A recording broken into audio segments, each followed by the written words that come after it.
আমি জানতে পছন্দ করি না। আমি জানতে পছন্দ করি না, এটার ইংরেজি হচ্ছে I don't like to know. I don't like to know. আমি লিখতে পছন্দ করি না। আমি লিখতে পছন্দ করি না, এটার ইংরেজি হচ্ছে I don't like to write. I don't like to write. আমি বলতে পছন্দ করি না। I don't like to speak. I don't like to speak. আমি খেতে পছন্দ করি না। I don't like to eat. I don't like to eat.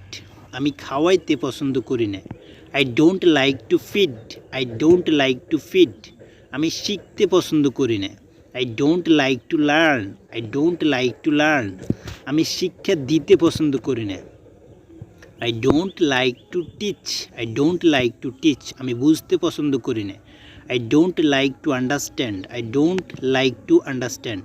আমি রাজি করাতে পছন্দ করি না। I don't like to convince. I don't like to convince. আমি ঘুমাতে পছন্দ করি না। I don't like to sleep. I don't like to sleep. এভাবে প্রতিদিন আপনি নিয়মিত ইংরেজি শিখতে পারেন। প্রতিদিন নিয়মিত ইংরেজি শিখতে অবশ্যই ইংলিশ ইনবক্স ইউটিউব চ্যানেলটি সাবস্ক্রাইব করে সাথে থাকবেন।